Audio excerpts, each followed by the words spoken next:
Hello, and welcome to another edition of Inside Outlook.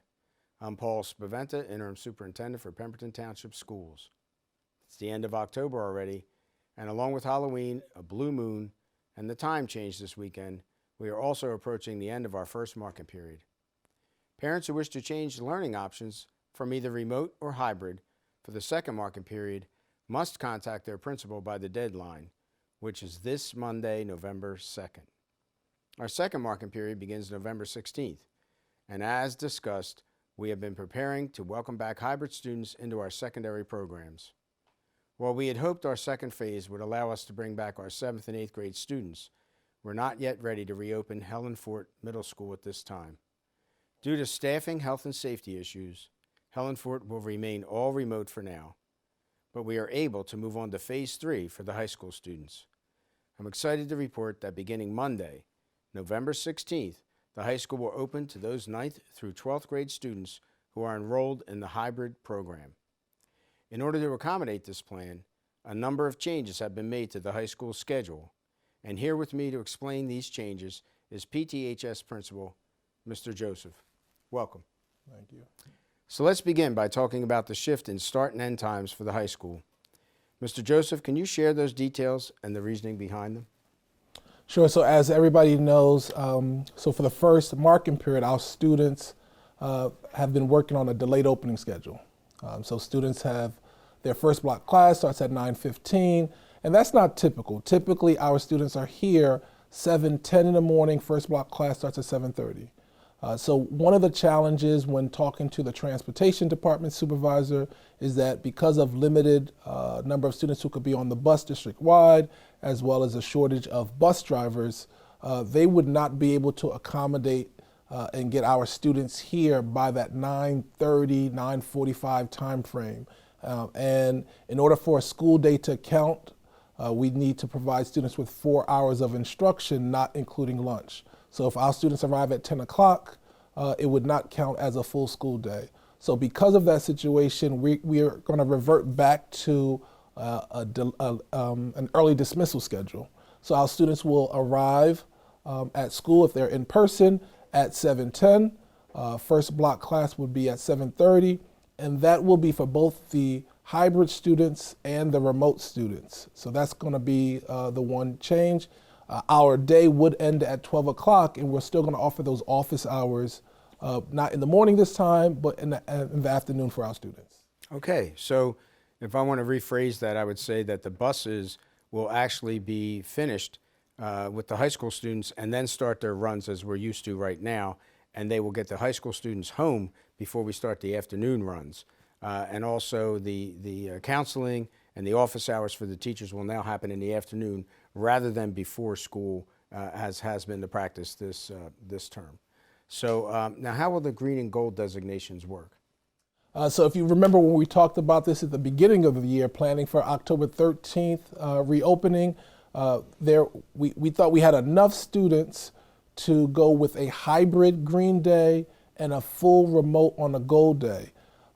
Some of the challenges that there were an increase of number of students and families that have chosen the hybrid plan, the in-person plan. And then when we start measuring classrooms for socially distancing, we ran into some challenges of getting all the kids within the building. So because of that, we're going to exactly what the elementary school and 6th grade is currently doing, where we're going to a green and gold cohort. So the green group would be students' last names A through L. The gold will be last names M through Z, and then we'll have the full remote cohort. Only difference now is that we're not going to have these independent learning days. Every day will be a synchronous instruction.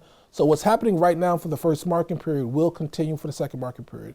No change in instructor for the students.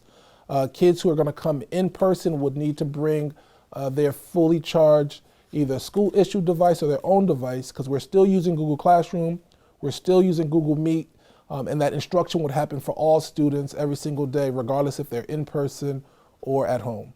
Okay, so the remote learning program students, the changes, you might want to, are there any changes for the remote students? The only change is that students have to wake up earlier, right? So they got to practice getting up and being ready for their first block class at 7:30.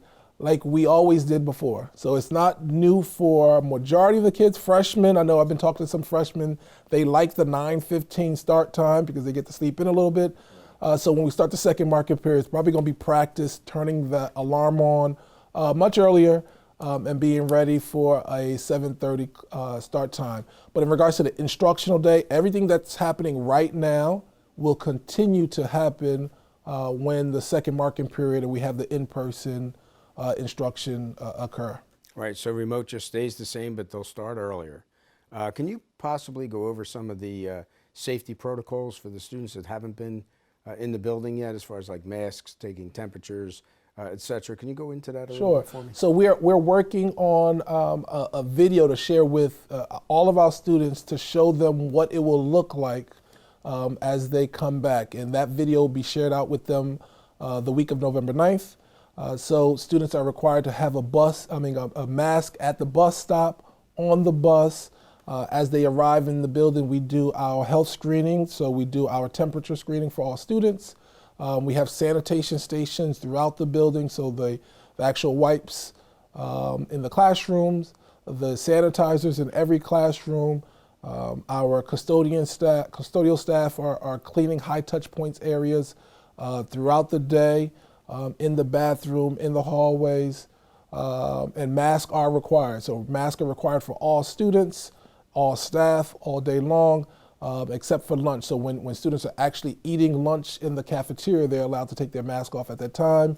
But once they're done eating, their mask needs to get back on their face. But I'll just say the video will be very helpful so kids will be able to see what it looks like when they actually return back to school for the in-person.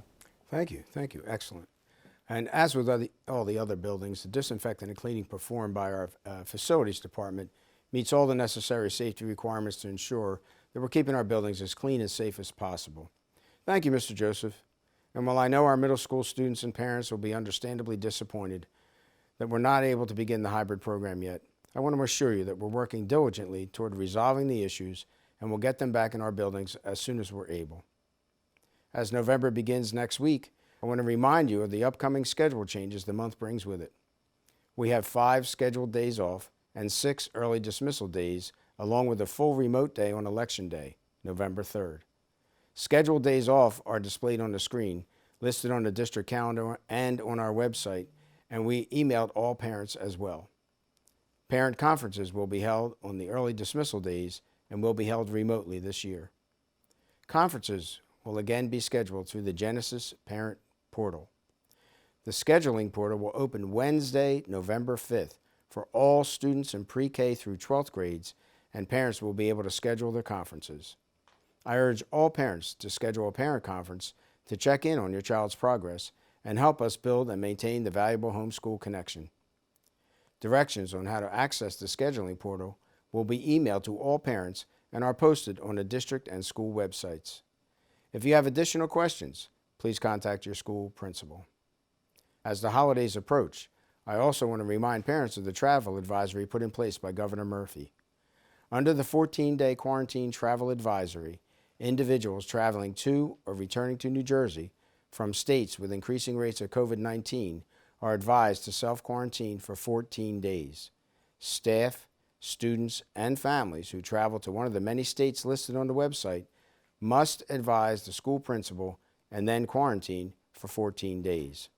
The travel advisory is posted on our district website under COVID information, along with a link to the state site, and the states under advisory are updated regularly. The November Board of Education meetings will take place November 12th and 19th. Both meetings will be held in person and take place in the high school auditorium, limited to 80 members of the community. Participants must wear masks, social distance, and temperature scans will be taken. That's our show for today. Since next week is a short week, with one day fully remote, we will not be recording an episode of Inside Outlook next week, but will resume the following week.